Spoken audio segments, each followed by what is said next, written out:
Okay, so I need to tell you something. And honestly, the timing of this could not be more perfect. Because right now, in this very moment, something is shifting. Something ancient is stirring. And I really think most people have no idea what is about to unfold inside them if they just hear this one thing. This isn't just a topic. This is a key that has been buried under 2,000 years of deliberate silence. And if you've been feeling like you're waiting for something, like there is this invisible ceiling above your life, pressing down, telling you that you are small, that you are broken, that you need to be saved from yourself, then what I am about to share with you will crack that ceiling wide open. Because Jesus, yes, Jesus himself, looked his followers dead in the eyes and said 5 words that the church almost never talks about. 5 words that, if you truly understand them, will never let you see yourself the same way again. He said, "You are gods." Let that sit for a moment. Not "you are children of God." Not "you are made in God's image." He said, "You are gods." And the question I want you to sit with for the next few minutes is this: what if the most dangerous truth ever spoken was hidden in plain sight, inside the very book that billions of people read every single day? What if everything you were taught about being small, unworthy, and fallen was never the real message?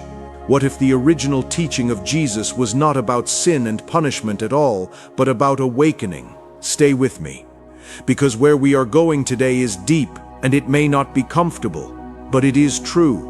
We need to begin at the source. The Gospel of John, chapter 10, verse 34. Jesus is surrounded by a hostile crowd. They are ready to stone him. They are furious. And the reason they are furious is not because he healed someone, not because he fed the hungry. They are furious because in their eyes he has committed the highest possible blasphemy. He has claimed to be one with God, and so they raise their stones. And Jesus, calm, almost amused, looks at them and says, "Is it not written in your law, I said, ye are gods?" He doesn't back down. He doesn't apologize. He quotes their own scripture back at them. He points them to Psalm 82, verse 6, a text they knew by heart. And he says, "If your own ancient writings called human beings gods, then why are you calling it blasphemy when I say it?" This is not a minor theological footnote. This is the center of everything. Because in this single moment, Jesus was not just defending himself.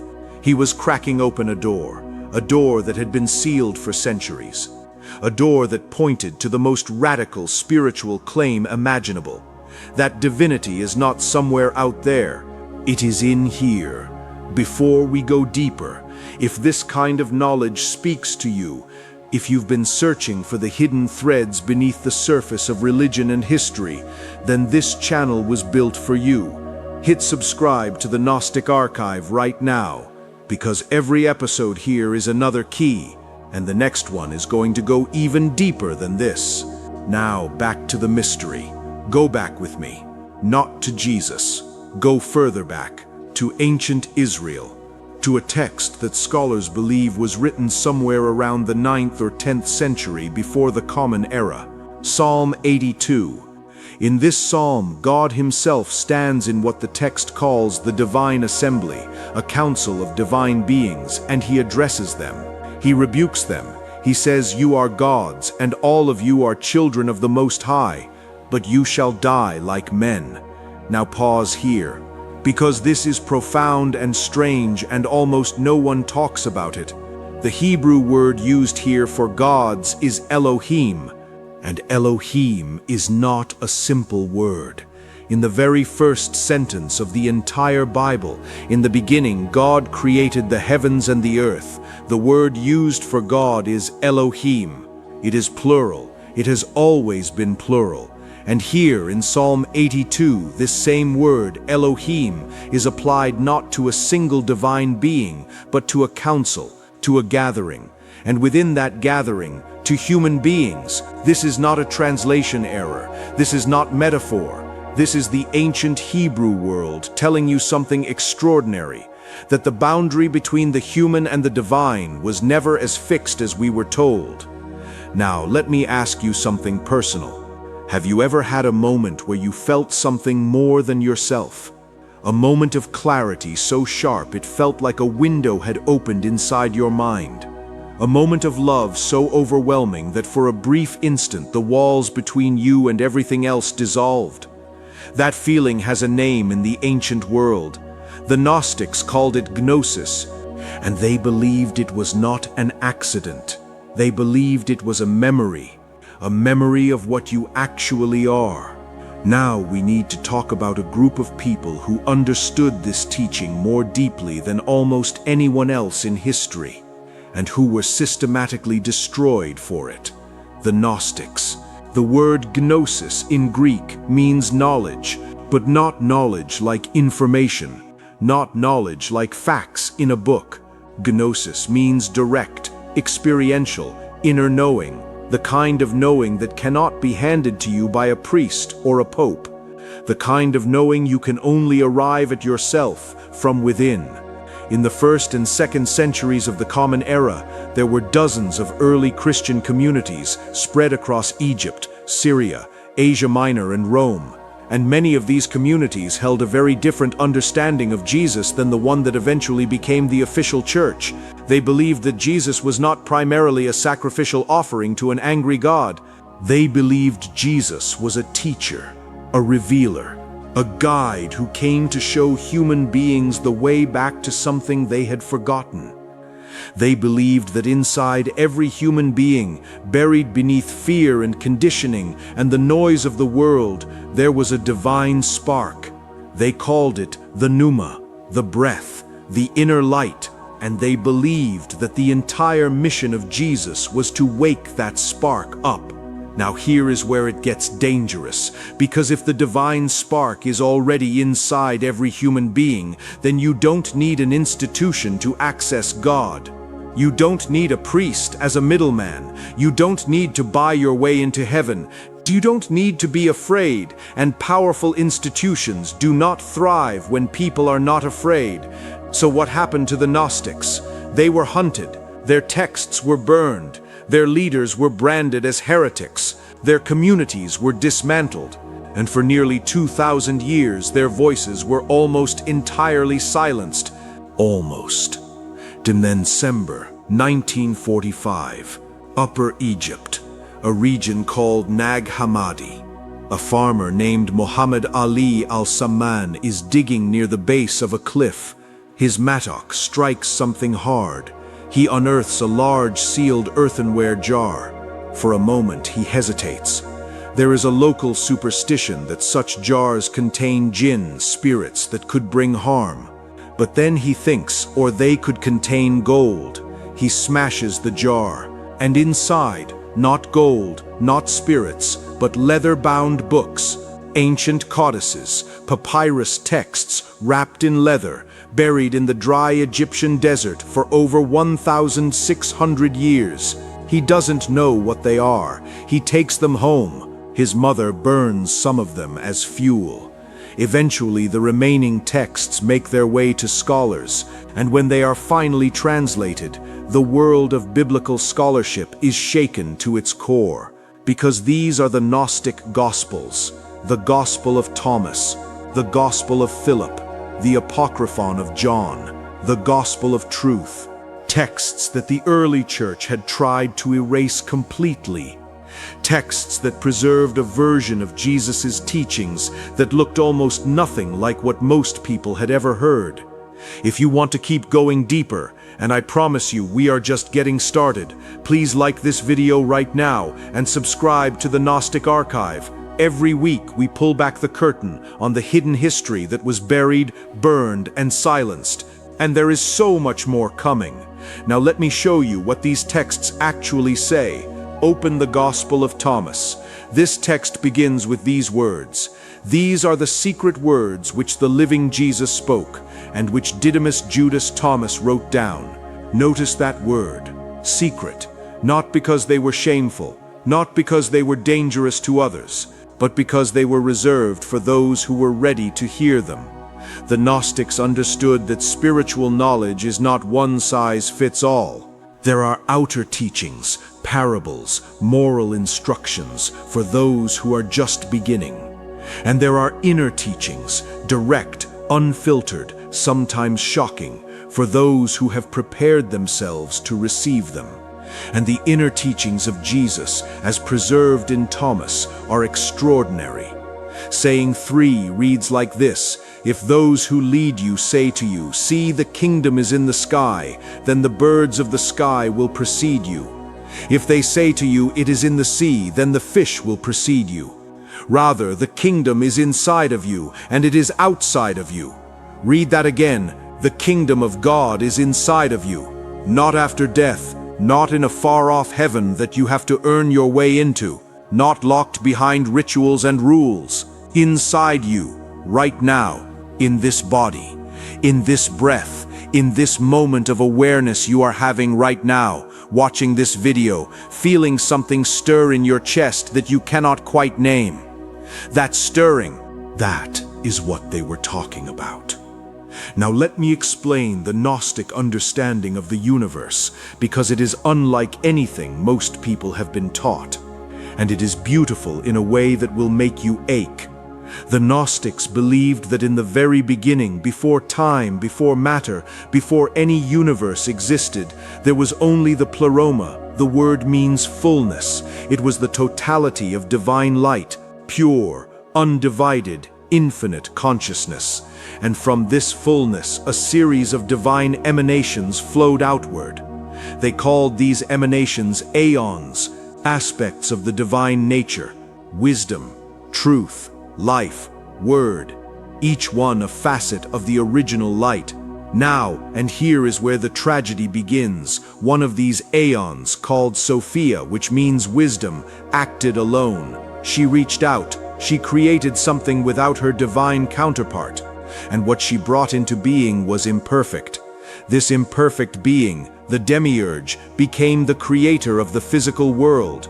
The Gnostics identified the Demiurge with the God of the Old Testament, not the highest divine reality, but a lesser creator, powerful but blind to his own limitations.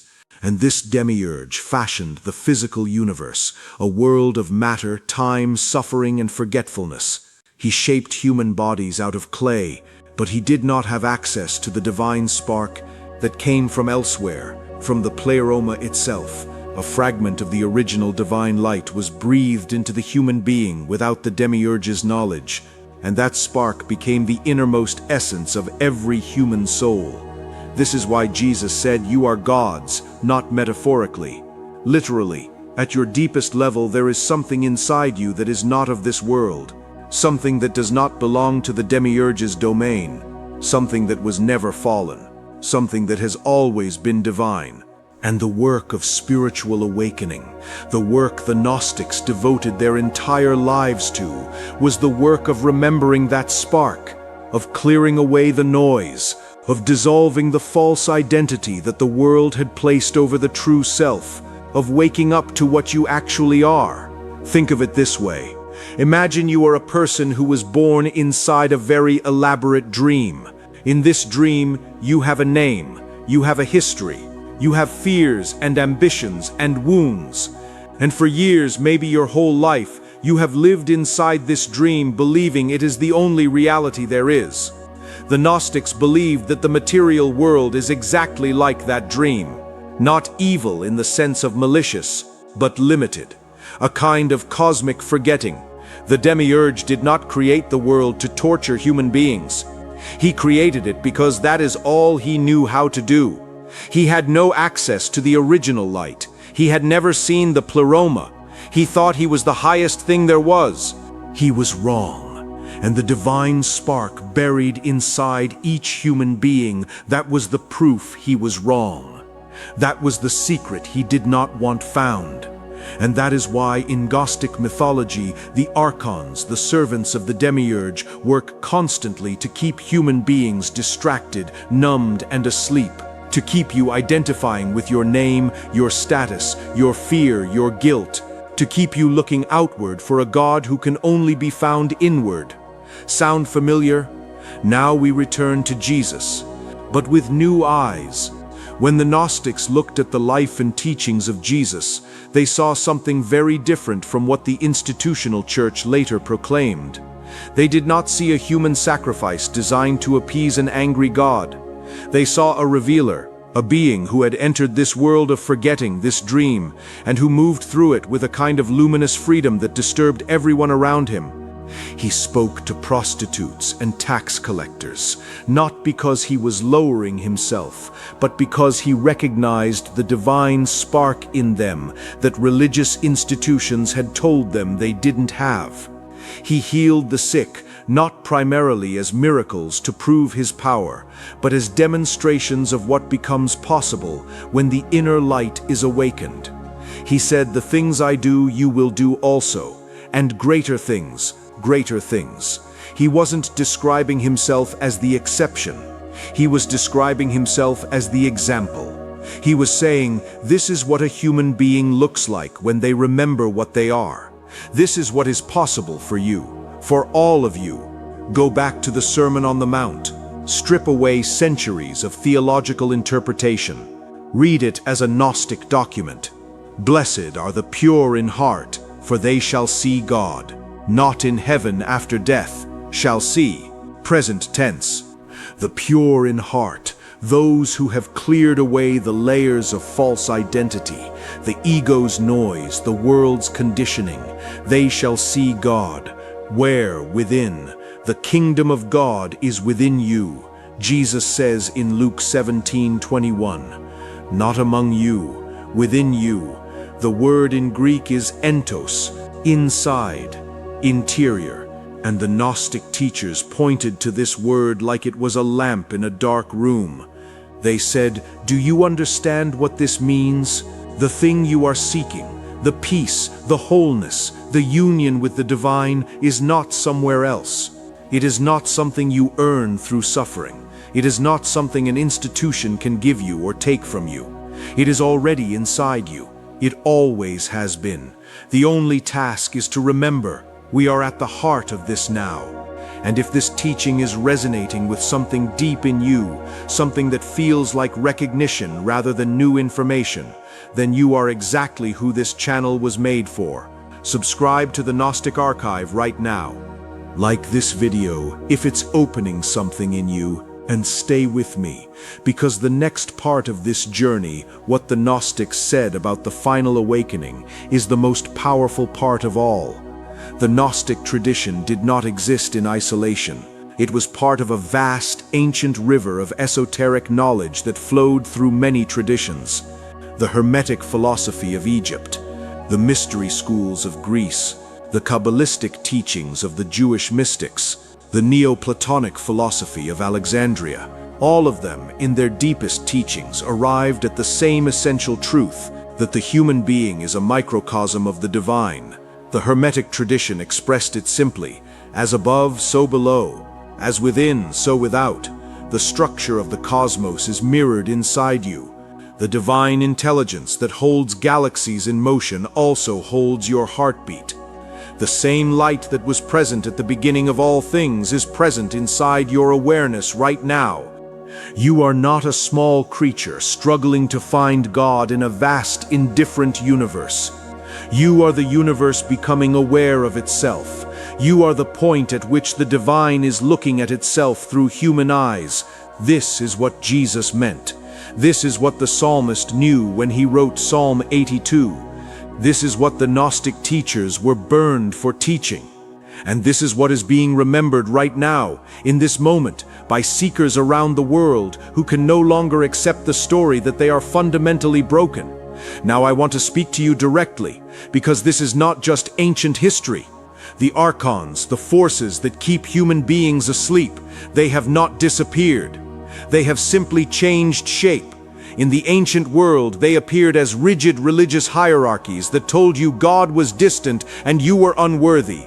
In the modern world, they appear as systems that constantly tell you you are not enough, you are not smart enough, not successful enough, not thin enough, not rich enough, not spiritual enough, Every voice that tells you your divinity is conditional, every structure that profits from your self-doubt, every teaching that places your worthiness outside yourself, that is the energy of the Archon and the Gnostic path, the path that Jesus was teaching before it was repackaged and sold back to you as obedience.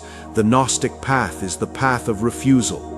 The refusal to accept a smaller story about yourself than the truth. The refusal to outsource your connection to the divine. The insistence, quiet, steady, unshakable, that you carry within you something that no institution can grant and no institution can revoke. There is a passage in the Gospel of Philip, one of the Hammadi texts, that stops me every time I read it. It says, "Light and darkness, life and death, right and left are brothers of one another. They are inseparable. Because of this, neither are the good good, nor evil evil, nor is life life, nor death death. For this reason, each one will dissolve into its earliest origin. But those who are exalted above the world are indissoluble, eternal." Read that slowly. The Gnostics were not teaching a simple good versus evil dualism. They were teaching that within this world of opposites, within this dream of limitation, there is something in you that is above the opposition. Something that is not caught in the swing between light and dark. Something that watches, something that remains. The mystics in every tradition have pointed to it. The Sufi poets called it the beloved. The Buddhist teachers called it Buddha nature. The Hindu sages called it Atman. The Kabbalists called it the Neshama, the highest soul. Jesus called it the Father within. They are all pointing at the same thing. The part of you that was never born and will never die. The part of you that existed before your name. The part of you that the Demiurge could dress in flesh but could never own. That is what you are, at your core. That is what Jesus was pointing to when he said, "You are gods." Now I have to be honest with you about something. This knowledge has always been dangerous. Not because it is violent, not because it leads to chaos, but because it is liberating. And liberation, throughout history, has always threatened power. When the Council of Nicaea convened in 325 CE under Emperor Constantine, when the official canon of the Bible was being shaped, when certain Gospels were included and others were excluded, the primary criterion was not historical accuracy. It was theological utility. What stories supported the growing institutional church? What teachings could be used to create obedient, controllable believers? The Gnostic texts, with their insistence on direct inner experience, their bypassing of priestly authority, their radical claim that you yourself are divine. Those texts were existentially threatening to an institution built on hierarchy, and so they were branded as heresy. Their followers were persecuted, their texts were buried, and for 15 centuries the world largely forgot them, until a farmer with a mattock hit a sealed jar in the Egyptian desert, and the light came back. I want to bring this home, because none of this matters as ancient history. What matters is what it means for you today in the life you are actually living. Here is what the Gnostics were teaching in the simplest possible terms. You have been living inside a story that is too small for you. A story that says you are broken. A story that says you are separate from the divine. A story that says you need to be fixed, saved, forgiven, approved. And that story, however familiar it feels, is not the truth. The truth is that at the center of your being there is something immovable, something that has never been corrupted, something that knows, even if the thinking mind has forgotten, exactly who and what it is. The mystic path is simply the path of returning to that center. It requires nothing external, no special priest, no secret society, no expensive course. It requires only the willingness to turn inward, to sit in silence, to ask honestly and without defense, who is the one who is aware right now? What is witnessing this moment? What is looking through these eyes? And to follow that question, not with the intellect, but with the whole being, until the answer reveals itself, not as a thought, as an experience, as a direct knowing, as gnosis. I want to leave you with something that I think about often. Jesus, in the Gospel of John, does not just say, "You are gods." He says, "Is it not written in your law?" He is pointing backwards. He is saying, this is not new, this has always been known. The psalmist knew it. The mystery schools of Egypt knew it. The philosophers of Greece touched the edges of it. The hermetic sages encoded it in their texts. It was always there, always waiting, always preserved, in one form or another, by people who refused to let it die. In the libraries that were burned, someone carried the scrolls out first. In the communities that were destroyed, someone remembered the teachings. In the jars sealed in the desert, the light waited 16 centuries to be found again. The truth does not die. It goes underground. It travels in whispers. It hides in plain sight, in scriptures that billions read without seeing what is actually written there. And then, when the time is right, when enough people are hungry enough, awake enough, ready enough, it surfaces, like now. I want you to sit with this question tonight, not as an intellectual exercise, but as a meditation. If what Jesus said is true, if what the psalmist wrote is true, if what the Gnostics preserved at the cost of their lives is true, then who are you really? Not your job, not your past, not your failures or your achievements, not your name.